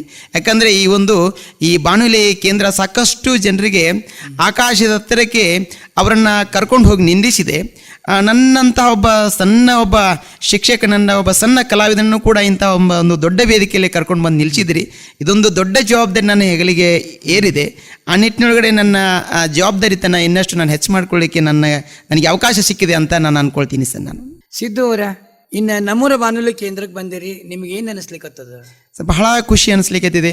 ಬರಬೇಕಾದ್ರೆ ಒಂದು ಆಯ್ಕೆ, ಈ ಒಂದು ಬಾನುಲಿ ಕೇಂದ್ರ ಪ್ರಶಾಂತವಾಗಿರ್ತಕ್ಕಂಥ ಒಂದು ಸ್ಥಳದಲ್ಲಿ ಇದು ಇದೆ. ಆಮೇಲೆ ಬರಬೇಕಾದ್ರೆ ಗಿಡ ಮರಗಳು, ಜೊತೆಗೆ ಇಲ್ಲಿ ಸಣ್ಣ ಸಿಬ್ಬಂದಿ ವರ್ಗ, ಆಮೇಲೆ ಇಲ್ಲಿ ಇರ್ತಕ್ಕಂತಹ ಈ ಒಂದು ಬಂದ ತಕ್ಷಣ ನನಗೆ ಕೂತ್ಕೊಳ್ಳಿಕ್ಕೆ ಆಸನ ವ್ಯವಸ್ಥೆ ಮಾಡಿ, ನೀರು ಕೊಟ್ಟು, ನನ್ನ ಮಾತುಗಳನ್ನು ಕೇಳಿ ಮುಗುಳ್ನಕ್ಕು ನನಗೆ ಆತ್ಮಶಕ್ತಿಯನ್ನು ಹೆಚ್ಚು ಮಾಡ್ತು ಅಂತಕ್ಕಂಥ ಮಾತನ್ನು ನಾನು ಹೇಳಲಿಕ್ಕೆ ಇಷ್ಟಪಡ್ತೀನಿ. ಅದರ ಜೊತೆಗೆ ಪ್ರೇರಣಾ ಶಕ್ತಿಯಾಗಿಯೂ ಕೂಡ, ನಮ್ಮಂಥವ್ರಿಗೆ ಪ್ರೇರಣಾ ಶಕ್ತಿಯಾಗಿಯೂ ಕೂಡ ಈ ಬಾನುಲಿ ಕೇಂದ್ರ ಕೆಲಸ ಮಾಡ್ತಿದೆ ಅನ್ನುವಂಥ ಮಾತನ್ನು ಭಾಳಷ್ಟು ಸ್ಪಷ್ಟವಾಗಿ, ಭಾಳಷ್ಟು ಪ್ರೌಢಿಮೆಯಿಂದ ನಾನು ಹೇಳಲಿಕ್ಕೆ ಇಷ್ಟಪಡ್ತೀನಿ ಸರ್. ನಾನು ಯಾರೇ ಬಂದರೂ ನಮ್ಮ ಪರಿವಾರದವ್ರಂಗೆ ನಾವು ಮಾಡ್ಕೋತೀವಿ ಫಸ್ಟ್. ಇಲ್ಲ, ನಾನು ಅದನ್ನು ಕಣ್ಣಾರೆ ಅನುಭವಿಸಿದ್ದೀನಿ ಸರ್. ನಾನು ಕಣ್ಣಾರೆ ನೋಡಿದ್ದೀನಿ. ಮನದಾಳದ ಅಭಿಮಾನದ ಮಾತುಗಳನ್ನು ಹೌದು ಈ ಸಂದರ್ಶನದೊಳಗೆ ಬಿಟ್ಟು ಎಲ್ಲೂ ನಿಮ್ಗೆ ಆಡ್ಲಿಕ್ಕೆ ಸಿಗೋದಿಲ್ಲ. ಹೌದು ಸರ್, ಹುಟ್ಟಿನಿಂದ ಇಂದಿನವರೆಗೆ ಹೋಗ್ತೀವಿ ನಾವು. ಹೌದು ಸರ್, ಹೌದು. ಜೀವನದ ಬದುಕು ಮತ್ತು ಸಾಧನೆ ಅಂತ ಹೇಳ್ತೀವಲ್ಲ, ನಿಜ. ಅದ್ರೊಳಗೆ ನಮ್ಮೂರ ಬಾನುಲಿ ಕೇಂದ್ರ ಸಂದರ್ಶನ ಕಾರ್ಯಕ್ರಮದೊಳಗೆ 100% ನಾವು ಪ್ರೆಸೆಂಟೇಷನ್ ಮಾಡ್ತೀವಿ ನಾವಿದ್ರೆ. ಹೌದು ಸರ್, ಹೌದು. ನಿಮ್ಗೊಂದು ಸಂತೋಷ ಅನಿಸ್ತದಲ್ಲ? ಬಹಳ ಸಂತೋಷ ಸರ್. ಯಾಕಂದ್ರೆ ಈ ಮಾತುಗಳು ಎಲ್ಲೂ ಆಡ್ಲಿಕ್ಕೆ ಸಾಧ್ಯ ಇಲ್ಲ. ಹೌದು ಸರ್, ಹೌದು. ಎಷ್ಟು ನಿಮ್ಮ ಬಾಲ್ಯ ಸ್ನೇಹಿತರ ಕೇಳ್ತೀವಿ, ಇದನ್ನ ಕೇಳ್ತೀವಿ, ಬಾಲ್ಯದ ಜೀವನ, ಪ್ರೌಢ ಶಿಕ್ಷಣ, ಕಾಲೇಜ್ ರಂಗ, ಎಲ್ಲಾನು ಕೇಳ್ತೀವಿ. ಇನ್ನು ವೈವಾಹಿಕ ಜೀವನ ಬಗ್ಗೆ ಸ್ವಲ್ಪ ಹೇಳ್ಬೇಡ್ರಿ ಸರ್. ನನಗೆ 2015ರಲ್ಲಿ ನನ್ನ ಮದುವೆ ಆಯಿತು ಸರ್. ನನ್ನ ಶ್ರೀಮತಿಯು ಕೂಡ ಅವರು ಸ್ಕೂಲ್ ಟೀಚರ್ ಆಗಿದ್ದಾರೆ. ಎಲ್ಲಿದ್ದಾರೆ? ಅಕ್ತಂಗೆಹಾಳ ಅಂತಕ್ಕಂಥ ಒಂದು ಶಾಲೆಯ ಪಕ್ಕದಲ್ಲಿ ಅಂಕಲಿಗೆ ಅಡವೇಶನ ಸನ್ನಿಧಾನ, ಅಡವಿಯಪ್ಪಜನ ಒಂದು ಸನ್ನಿಧಾನ, ಆ ಒಂದು ಸ್ಥಳದಲ್ಲಿ ಒಂದು ಹೆಣ್ಮಕ್ಕಳ ಶಾಲೆಯಲ್ಲಿ ಅವಳು ಕೂಡ ಸರ್ಕಾರಿ ಶಾಲೆ ಶಿಕ್ಷಕಿಯಾಗಿ ಕೆಲಸ ಮಾಡ್ತಿದ್ದಾಳೆ. ಅವಳು ಕೂಡ ಒಳ್ಳೆಯ ಕಲಾಕಾರ್ತಿ, ಜೊತೆಗೆ ಒಳ್ಳೆಯ ಹಾಡುಗಾರ್ತಿ. ಆ ಜೋಡಿ ಭಗವಂತ ಮಾಡಿರ್ತಕ್ಕಂಥ ಜೋಡಿ ಅಂತಕ್ಕಂಥ ಮಾತನ್ನು ಹೇಳಿಕ್ಕೆ ಇಷ್ಟಪಡ್ತೀನಿ ಸರ್. ನಾನು ಇದಕ್ಕೆ ನಿಮ್ಗೆ ಇಷ್ಟೆಲ್ಲ ಅವರು ಶಿಕ್ಷಕ ವೃತ್ತಿ ಮಾಡಿಕೊಂಡು ಅವರು ಮನೆಯೊಳಗೆ ಇರಂಗಿಲ್ಲ 10 ತಾಸು ಇದ್ರೆ. ಹೌದು ಸರ್. ನೀವು ಇರೋದಿಲ್ಲ. ಹೌದು ಸರ್. ಮತ್ತೆ ನೀವು ಕಲೆ ಮುಂದುವರ್ಸ್ಕೊಂಡು ಹೋಗ್ತೀರಿ. ಹೌದು. ಅವ್ರು ಮತ್ತೆ ನಿಮಗೆ ಸಹಕಾರನೂ ಕೊಡಬೇಕಿದ್ರೆ. ಹೌದು ಸರ್. ಇದೆಲ್ಲ ಹೆಂಗೆ ಬ್ಯಾಲೆನ್ಸ್ ಮಾಡ್ತಾರೆ ಅವರು? ಸರ್, ನಾನು ನಿಮ್ಮಂಥ ವ್ಯಕ್ತಿಗಳ ಒಂದು ಸಹಾಯ ಮತ್ತು ಜೊತೆಗೆ ಮಾರ್ಗದರ್ಶನದೊಂದಿಗೆ ನಾನು ಸರ್ವೋಚ್ಚ ನ್ಯಾಯಾಲಯದ ನ್ಯಾಯಮೂರ್ತಿಗಳಾಗಿರ್ತಕ್ಕಂಥ, ಈಗ ವಿಶ್ರಾಂತಿ ಸಮಯದಲ್ಲಿ ಅವರು ವಿಶ್ರಾಂತಿ ನ್ಯಾಯಮೂರ್ತಿಗಳು ಶಿವರಾಜ್ ಪಾಟೀಲ್ ಸಾಹೇಬ್ರನ್ನ ನಾನು ಒಂದು ಅವಕಾಶವನ್ನು ನಾನು ಪಡ್ಕೊಂಡು ಭೇಟಿಯಾದಾಗ ಏನೋ ಒಂದು ಮಾತು ಅವ್ರು ಹೇಳಿದರು ಅಂತಂದರೆ, what next, what more and what else ಅಂತಕ್ಕಂಥ ಒಂದು ಮಾತು ನನ್ನ ಮನಸ್ಸಲ್ಲಿ ಅಚ್ಚಳಿಯದೆ ಉಳಿತು. ಮತ್ತು ಅವರು ನನಗೆ ಕೊಟ್ಟಿರ್ತಕ್ಕಂಥ ಕೆಲವೊಂದು ಅವಕಾಶಗಳು ನನ್ನ ಜೀವನದಲ್ಲಿ ನಾನು ಸದಾಕಾಲ ಕ್ರಿಯಾಶೀಲನಾಗಿರಬೇಕು. ಮತ್ತು ಅವ್ರು ಹೇಳಿರ್ತಕ್ಕಂಥ ಈ 3 ವರ್ಡ್ಸ್ ಏನಿದಾವಲ್ಲ, ನನ್ನನ್ನು ಹಂಗೆ ಬಡದೆಬ್ಬಿಸ್ತಾ ಇದ್ದಾವೆ. ನಾನು ಪ್ರತಿನಿತ್ಯ ಪ್ರತಿ ಕ್ಷಣ ಅವರ ಮಾತುಗಳನ್ನು ನೆನಪು ಮಾಡ್ತಾ ನನ್ನ ಕುಟುಂಬದೊಂದಿಗೆ, ನನ್ನ ಮಕ್ಕಳೊಂದಿಗೆ, ನನ್ನ ಕುಟುಂಬದೊಂದಿಗೆ ನಾನು ಹೇಗೆ ಸಮಾಜದಲ್ಲಿ ನಾನು ಒಬ್ಬ ಸಾಮಾಜಿಕ ಒಬ್ಬ ಆರೋಗ್ಯಕರ ವ್ಯಕ್ತಿಯಾಗಿರಬೇಕು. ನಾವು ಅಷ್ಟೇ ಆರೋಗ್ಯ ಇದ್ರಲ್ಲ, ಸಮಾಜದಲ್ಲಿಯೂ ಕೂಡ ನಾವು ಆರೋಗ್ಯದಲ್ಲಿ ಇರಬೇಕಂತಂದ್ರೆ ನಾವು ಹೆಂಗಿರಬೇಕು, ಅಕ್ಕಪಕ್ಕದವ್ರ ಜೊತೆ ಹೇಗಿರಬೇಕು, ನೆರೆಮರೆ ಹೊರೆಯವ್ರ ಜೊತೆ ಹೇಗಿರಬೇಕು, ಉದ್ಯೋಗ ಮಾಡ್ತಕ್ಕಂಥ ಸಮಯದಲ್ಲಿ ನಮ್ಮ ಸಹ ಉದ್ಯೋಗಗಳ ಜೊತೆ ಹೇಗಿರಬೇಕು, ಆಮೇಲೆ ಸಮಾಜದಲ್ಲಿ ಎಷ್ಟೋ ಜನ ಎಲ್ಲ ಥರ ವ್ಯಕ್ತಿಗಳು ಬರ್ತಾರೆ, ನಾವು ಆಯಾ ಸಂದರ್ಭದಲ್ಲಿ ನಾವು ಹೇಗೆ ಅದನ್ನು ಬ್ಯಾಲೆನ್ಸ್ ಮಾಡಬೇಕಂತಕ್ಕಂತಹ ಒಂದು ಶಕ್ತಿಯನ್ನು ಪಡ್ಕೊಂಡಿದ್ದೇ ಆದರೆ ಅದು ಆ ಸನ್ಮಾನ್ಯರು ಹೇಳಿರ್ತಕ್ಕಂಥ what next, what more and what else ಅಂತಕ್ಕಂಥ ಮಾತಿನಿಂದ ನಾನು ಪದೇ ಪದೇ ನನ್ನಷ್ಟಕ್ಕೆ ನಾನೇ ಓನ್ ಮೋಟಿವೇಶನ್ ಆಗಲಿಕ್ಕೆ ಸಾಧ್ಯ ಆಗಿದೆ ಅಂತಕ್ಕಂಥ ಮಾತನ್ನು ನೆನಪಿಸ್ಕೊಳ್ತೀನಿ ಸರ್ ಈ ಸಂದರ್ಭದಲ್ಲಿ. ಸಿದ್ದೂರು, ಇವಾಗ ಕಾರ್ಯಕ್ರಮ ಮುಗಿಸೋ ಹೊತ್ತಾಯಿತು. ಹೌದು ಸರ್. ಇವಾಗ ಏನಾಗ್ತದೆ, ಅಂಕದ ಪರದೆ ಜಾರಿದ ಮೇಲೆ ನಾಟಕವೆನ್ನು ಉಳಿದು ಮನುಷ್ಯನ ಜೀವನ ಒಂದು ಶೇಷ ಉಳಿದೇ ಉಳಿತದೆ. ಇದೊಂದಾದ್ರೆ ಚಲೋ ಇತ್ತು, ಇದೊಂದಾದ್ರೆ ಒಳ್ಳೇದಾಗ್ತಿತ್ತು ಅಂತ ಹೇಳ್ತಾನೆ. ಹೌದು ಆ ಶೇಷ ಭಗವಂತಿಗೆ ಬಿಟ್ಟು ಬಿಡೋಣ. ಹೌದು. ನಮ್ಮ ಜಾನಪದ ಜಗತ್ತಿನ ಅರಸಿ ಏನು ಹೇಳ್ತಾಳ, ಮುಗ್ದಾವ ನಮ್ಮ ಜೋಳ ಉಳ್ದಾವ ನಮ್ಮ ಹಾಡ. Yes sir. ಹಂಗ ಸಿದ್ದು ಅವರ ಮಾತುಗಳು, ಡಾಕ್ಟರ್ ಶ್ರೇರಂಗ ಜೋಶಿ ಅವರ ಮಾತುಗಳು ಬೇಕಾದಷ್ಟು ಉಳ್ದಾವು. ಮತ್ತೆ ನಿಮಗೆ ಮುಂದಿನ ಸಂಚಿಕೆ ಒಳಗೆ ಮತ್ತೆ ಕರೆಸ್ತೀವಿ ಹೊಸದೊಂದು ವಿಷಯದೊಂದಿಗೆ ಹೊಸ ಮಾತುಗಳನ್ನ ಆಡೋಣ ಅಂತ ಈ ಕಾರ್ಯಕ್ರಮಕ್ಕೆ ವಿದಾಯ ಹೇಳ್ತೀನಿ. ಎಸ್, ಧನ್ಯವಾದ ಸರ್. ನನಗೆ ಇಲ್ಲಿ ಅವಕಾಶ ಮಾಡಿಕೊಟ್ಟಂತ ಎಲ್ಲರಿಗೂ ಧನ್ಯವಾದ ಸರ್. ನಮಸ್ತೆ.